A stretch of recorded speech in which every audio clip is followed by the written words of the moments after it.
Hi hello welcome to our channel. నేను మీ సిరి. ఈరోజు మనం చెప్పుకోబోయే కదా ఇష్టమైన సకుడా పార్ట్ 211. కథలోకి వెళ్ళే ముందు లైక్ చేసి హైప్ చేయడం మర్చిపోకండి. ఎంగేజ్మెంట్కి హర్ష రాకపోయినా వేద ఇంటికి వెళ్ళి తాంబూలాలు మార్చుకుని వచ్చారు. ఈ విషయం తెలిసి హర్ష అగ్గి మీద గుగ్గిలమయ్యాడు. అతను వేదని కలవడానికి ఇమీడియట్గా వెళ్ళిపోయాడు. అవి నైట్ డ్యూటీస్ కావడంతో వేద ఇంట్లోనే ఉంది. హర్ష డైరెక్ట్గా ఇంటికే వెళ్ళిపోయాడు. ఆమె నిద్రమోహంతో మొబైల్ చెక్ చేసుకుంటూ కూర్చుని ఉంది. తల్లిదండ్రి పెళ్లి పనుల హడావిడిలో ఉన్నారు. వాళ్ళు బయటికి వెళ్ళడంతో ఒక్కటే ఉంది వేదవతి. మరింత బద్ధకంగా తినాలి అనిపించగా కాఫీ కలుపుకొని తాగుతూ కూర్చుంది. కాలింగ్ బెల్ మోగడంతో ఆమె వెళ్ళి తలుపు తెరిచింది. ఎదురుగా హర్ష ఉండడంతో ఆమె కళ్ళు వెడల్పోయాయి. అతను లోపలికి రావడంతో అప్రయత్నంగా అడ్డు తప్పుకుంది. అతను తలుపు మూసి ఆమె వైపుకు వచ్చాడు. హర్ష ప్రశ్నలకి తన సమాధానం ఇవ్వాలి. హర్ష కోపానికి తన బలవ్వాలి అవ్వాల్సి ఉంటుందని ఈ విషయం తన పెళ్లికి ఒప్పుకున్న రోజే వేదకి అర్థమైపోయింది. వేద, నీకు బ్రెయిన్ దొబ్బిందా? హర్ష సీరియస్గా చూస్తూ ముందుకొచ్చాడు. ఏమైంది హర్ష? అతను మాట్లాడుతుంటే ఆమె కిచెన్లోకి వెళ్ళింది. అతనికి మరింత అసహనంగా ఉంది. అప్పుడే పెళ్లి చేసుకోవడం అతనికి ఇష్టం లేదు. అంతేకాదు, తండ్రి మీద మరింత కోపంగా ఉంది. తను వద్దన్న వేద పెళ్లికి ఒప్పుకోవడం ఇంకా అగ్గి మీద ఆజ్యం పోసినట్టయింది. ఆమె మరో 2 నిమిషాల్లో కాఫీకి తీసుకుని బయటకు వచ్చింది. అప్పటికే ఆమె వంక తీక్షణంగా చూస్తున్నాడు హర్ష. అలాగే నిలబడ్డవేంటి? కూర్చో. కాఫీ కప్ అతని ముందు పెట్టింది వేదవతి. అతను కప్పుని విసిరి కొట్టాడు ఒక్కసారిగా. ఉలిక్కిపడి అప్రయత్నంగా ఒక అడుగు వెనక్కి వేసింది. అతని కోపం చూస్తుంటే వణుకు వస్తోంది వెన్నెలో ఆమెకి. చాలా భయంగా అనిపిస్తుంటే కష్టంగా కంట్రోల్ చేసుకుంటోంది. అతను అనే మాటలు ఇప్పుడు తను తీసుకోవాలి. తన్ని తాను సిద్ధం చేసుకుంటోంది వేద. నిన్నే అడుగుతున్నాను వేద, మాట్లాడవేంటి? ఆమె భుజాలు పట్టుకుని గద్దించాడు హర్ష. దేని గురించి హర్ష? ఆమె చాలా మామూలుగా మాట్లాడడానికి ప్రయత్నం చేస్తోంది. తెలివిగా మాట్లాడుతున్నాను అని అనుకుంటున్నావా? మన పెళ్లి గురించి మాట్లాడుతున్నాను వేద. నాకు పెళ్ళి ఇష్టం లేదని నీతో చెప్పాను. నీ ఫీలింగ్ కూడా అదే కదా? ఎందుకు నువ్వు డాడీతో చెప్పలేదు? అతను ఆమె కళ్ళల్లోకి సూటిగా చూస్తూ అడిగాడు. నేను చెప్పానా నాకు పెళ్ళి ఇష్టం లేదని అని అడిగింది వేద. ఈసారి మరో చెయ్యి కూడా ఆమె భుజాన్ని చేరి మరింత గట్టిగా పట్టుకుంది. వేద, ఆటలు కాదు. ఎందుకు పెళ్లి కొప్పుకున్నావు నువ్వు అంటూ ఆమె భుజాలు పట్టుకుని ఊపేశాడు హర్ష. నాకు ఇష్టం లేదు కాబట్టి ఒప్పుకున్నాను హర్ష. ఆ మాటకు అతని కళ్ళు చిన్నవయ్యాయి. ఏంటి, ఏం మాట్లాడుతున్నావు? అవును, నీతో నాకు పెళ్ళి ఇష్టమే హర్ష అంది. వేద ఖచ్చితంగా చెప్పిన ఆ సమాధానం అతనిలో ఆవేశాన్ని పెంచింది. పిచ్చి పట్టిందా నీకు అని గట్టిగా అరుస్తూ ఆమెను తోసేశాడు హర్ష. ఆమె తూలి పక్కకు పడింది. ఆమెకు భయంతో గుండె వేగం విపరీతంగా పెరిగిపోసాగింది. అలాగే సోఫాను గట్టిగా పట్టుకొని అతని వైపు భయంగా చూసింది. నువ్వంటే నాకు ఇష్టం లేదని అర్థమవుతోందా? అయినా వేరే ఎవరినో ప్రేమించి ఇప్పుడు నన్ను పెళ్లి చేసుకోవడానికి ఇంట్రెస్ట్ చూపుతున్నావు చూడు. మా డాడీ డబ్బు కోసమే కదా ఇదంతా. నీలాంటి దాన్ని ఇన్ని రోజులు ఫ్రెండ్ అనుకున్నాను. ఛ అని అన్నాడు. అతని చూపుల్లో అతని మాటల్లో అసహ్యం కనబడుతుంటే అది అసలు తట్టుకోలేనట్టు గబుక్కున ముఖం తిప్పుకుంది వేద. ఆమెకి దుఃఖం పొంగుకొస్తుంది. శ్వాస వేగం పెరిగింది. అలాగే పక్కకు చూస్తూ గట్టిగా కళ్ళు మూసుకుంది. మర్యాదగా పెళ్ళి ఆపించే. ఈ పెళ్లి జరిగితే ఇన్ని రోజులు నాలో ఫ్రెండ్ని చూసి నువ్వు నాలో శాడిస్ట్ని చూస్తావు అని అక్కడి నుంచి విసురుగా వెళ్ళిపోయాడు హర్ష. ఆమె జీవితంలో మొదటిసారి ఎప్పుడూ లేనంత వెక్కిళ్ళు పెట్టి ఏడ్చింది. అతని నుంచి అటువంటి మాటలు తీసుకోలేకపోయింది. అయినా సరే అతని పెళ్లి పనులు ఆగకపోవడంతో హర్షకు బాగా అసహనం ఎక్కువైంది. కోపం, చిరాకు అన్నీ ఎక్కువయ్యాయి. గగన్ కాల్స్ కూడా అవాయిడ్ చేసేశాడు. ఎవరిని కలవడానికి ఇష్టపడలేదు. అయినా సరే జయరాం తగ్గలేదు. వారిద్దరి పెళ్లి జరిగిపోయింది. ఆ రోజు నుంచి టార్చర్ అంటే ఏంటో చూసావు నువ్వు. పెళ్లి పీటల మీద హర్ష అన్న మాటలకి ఆమె కన్నులు నిండుకున్నాయి. ఆమె పెదవులు బిగించి అలాగే స్థిరంగా కూర్చుంది. అతను ఎన్ని మాట్లాడుతున్నా. సంతోషంగా ఉన్న తన తల్లిదండ్రులను చూస్తూ కన్నీళ్ళని కట్టడి చేసుకుంది Vedavati. Happy marriage life. Gagan చెప్తుంటే వేద నవ్వలేక నవ్వింది. హర్ష ముఖం తిప్పుకున్నాడు. గగన్ చిన్నగా నవ్వుతూ వేద భుజం చుట్టూ చెయ్యేసి తట్టాడు. హర్షతో పెళ్ళైపోయింది. అతను తనవాడు. తన ప్రేమ అతనికి అర్థమైతే అతను సంతోషంగా ఉంటాడు. తనకు తానే ఎన్నో విధాలుగా నచ్చజెప్పుకుంది. ఆ ఇంట్లోకి అడుగుపెట్టింది వేద. ఆ పెళ్ళి హర్షకి ఇష్టం లేదని ఇంట్లో అంతా తెలుసు. వేదని హర్ట్ చేస్తే బాగోదని జయరాం చాలా సీరియస్గా చెప్పాడు. మొదటి రాత్రి అదెక్కడ కాలరాత్రిగా మారుతుందని వేద గుండె దడదడగా మారిపోయింది. హర్ష తనకి ఇష్టం లేకుండా ఎటువంటి స్టెప్ వేయడు. కానీ ఆమెకి విపరీతమైన టెన్షన్గానే ఉంది. గదిలోకి అడుగు పెట్టే వరకు అదే టెన్షన్. ఆమె తలుపు మూసి మెల్లిగా తల ఎత్తి చూసింది. హర్ష గదిలోనే డ్రింక్ చేయడం చూసి ఆమె విస్తుపోయింది. ఏం మాట్లాడలేదు. పాల గ్లాసు పక్కన పెట్టి రెక్లైనర్లో కాళ్ళు పైకి పెట్టుకుని కూర్చుంది వేద. హర్ష దాని దగ్గరకు వస్తుంటే వేద ఒక్కసారిగా భయం పట్టుకుంది. తమ మధ్య ప్రేమగా జరగాల్సిందే బలవంతంగా జరిగిపోతుందని ఆమె చాలా కంగారు పడిపోయింది. ఆమె గట్టిగా ఊపిరి తీసుకుని పిరికిగా ఉండకూడదని డిసైడ్ అయిపోయింది. ఆ క్షణం ఆమె చేతులు పట్టుకుని పైకి లేవతీశాడు. ఏంటి వేద ఇలా దూరంగా కూర్చున్నా? నా మీద మోజుతోనే కదా పెళ్లి చేసుకున్నావు. మరి ఇక్కడే ఉండిపోతే ఎలా? అతని మాటలకి ఆమె కళ్ళు రౌద్రంగా మారాయి. హర్ష మాటలు జాగ్రత్తగా రానివ్వు. కోపంతో బుసలు కొట్టింది వేద. ఇంతకంటే బాగా మాట్లాడడం నాకు చేత కాదు నీతో. హో సారీ, మిస్టేక్ చేశా. మా ఆస్తి మీద మోస్తేనే కదా నువ్వు నా లైఫ్లోకి వచ్చింది.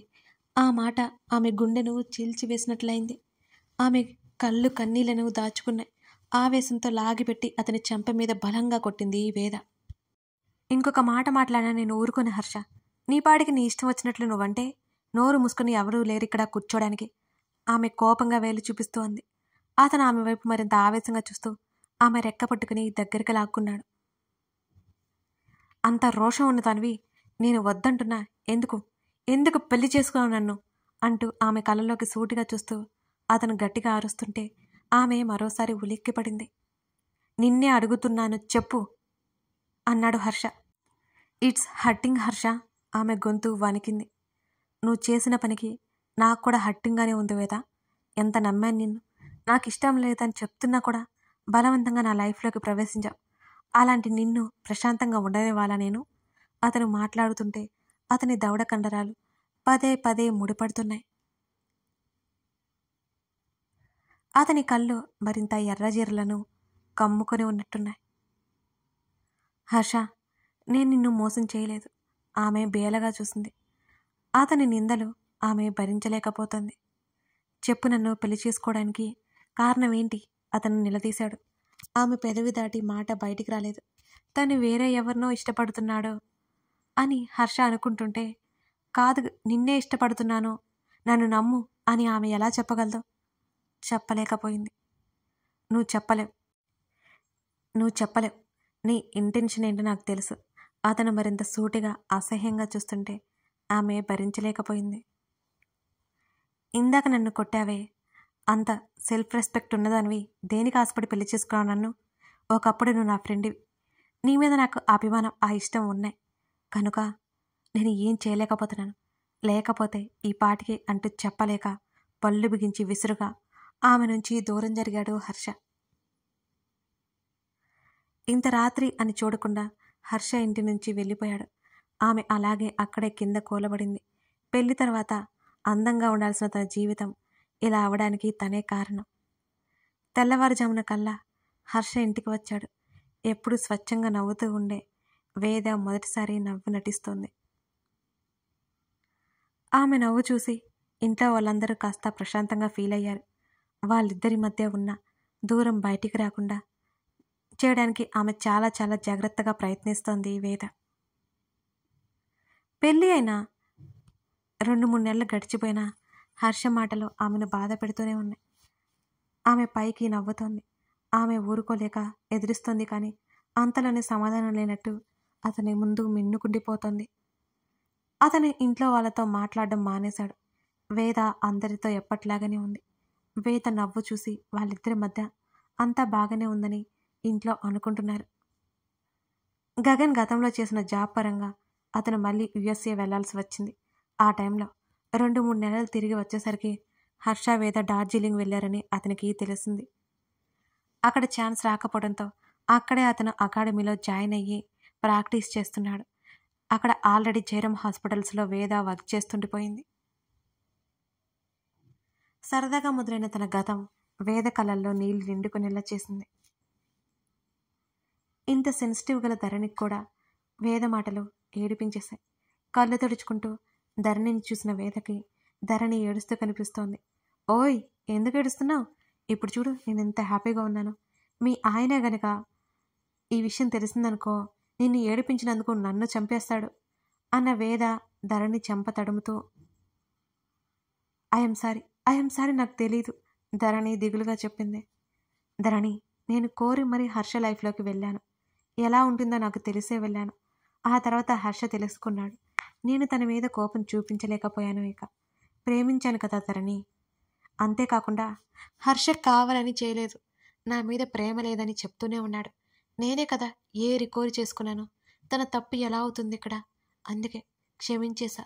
అందులో నా స్వార్థం కూడా ఉంది. ప్రేమ ధరణి, ప్రేమించానుగా, ఇద్దరు సంతోషంగా ఉండాలి అని నవ్వుతూ చెప్పింది వేద. అపార్థం అన్నిటికంటే భయంకరమైనది వేద.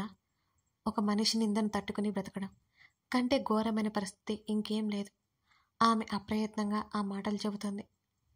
కానీ ఒకప్పుడు తను అపార్థం చేసుకుందని విషయం ఆమెకి తెలియదు అసలు. యా, నువ్వు చెప్పేది నిజమే హర్ష. అపార్థం చేసుకోవడానికి వెనుక కారణం తప్పు కూడా ఉంది. నా ప్రేమ గురించి నేను ముందే చెప్పకపోవడం హర్షకి నాకు మధ్య అంత బాధని దూరాన్ని పెంచింది. నేనేంటో హర్షకి తెలిసింది. ఆ తర్వాత నేను తనని సాధించాలి అని అనుకోలేదు. ఆ తర్వాత అతన్ని అంతులేనంత ప్రేమ నేను పొందాను. నేను అన్నీ మర్చిపోయి ఎంత వేధించినా, ఎంత అవమానించినా తట్టుకున్నాడు అని ఆగి, ఏదో తప్పు చేశారని వదిలేయడం కాదు. మనకి ప్రేమ కావాలంటే ఆ పొరపాటుని వదిలేయడం కూడా నేర్చుకోవాలి, తెలుసుకోవాలి, క్షమించాలి అని నేను తెలుసుకున్నా. అందుకే కదా ఇంత హ్యాపీగా ఉన్నాను అని అన్నది వేద. నీలాంటి అండర్స్టాండింగ్ వైఫ్ దొరకడం హర్షగారి లక్ ధరణి చెప్తుంటే ఆమె నవ్వింది. నా బాధ నీకు అర్థమైంది, కానీ హర్ష కూడా చాలా బాధపడ్డాడు దాన్ని. నేను తన ఫ్రెండ్ కదా, నేను మోసం చేశాననుకుని తను చాలా వేదన చెందాడు. అన్నిటినీ యాక్సెప్ట్ చేయలేక సతమతమైపోవడం స్వయంగా నేను చూశాను. హర్ష బాధపడితే నేను చూడలేందరని అంత ఇష్టం నాకు తనంటే. వేద ఆ మాటల్లో అతనంటే ఎంత ప్రేమో బయటపడిపోతోంది. కింద నుంచి కేకలు వినిపిస్తుంటే ఇద్దరూ లేచారు. అమ్మో, తెలియకుండా ఎంతసేపు మాట్లాడుకున్నామా? ఫోన్లో టైం ఎంతో రిమైండర్ తెలుపుతుంటే ధరణి ఆశ్చర్యపోయింది. వేద నవ్వి, మీ ఆయన నిన్ను మిస్ అయినట్టున్నాడు, వచ్చుంటాడు పదా. ధరణి భుజాన్ని తన భుజంతో కొడుతూ అంది. నువ్వు మళ్ళీ మళ్ళీ మా మీదకి రాకు వేద అన్నది ధరణి. వేద ఆ మాటలకి నవ్వింది. కథ కొనసాగుతోంది. ఇలా హర్ష వేదల పెళ్లి జరిగిపోయింది. అదన్నమాట సంగతి. మీ అందరికీ ఇంకో ముఖ్యమైన విషయం, మన సిరి డైరీస్ ఉంది కదా, ఆ ఛానల్లో నువ్వే కావాలని అని కొత్త స్టోరీ రన్ అవుతుందండి. ఆ స్టోరీ చాలా చాలా బాగుంటుంది. బావా మరదళ్ళ ప్రేమ కథ, రొమాంటిక్ స్టోరీ, సస్పెన్స్లు కూడా చిన్న చిన్నవి ఉంటాయి. మీరు మిస్ అవ్వకుండా చూడండి. ఒకసారి ఆ స్టోరీ మొదలు పెడితే మీరు ఆపలేరు, అంత బాగుంటుంది. చూస్తారు కదా, చూడండి.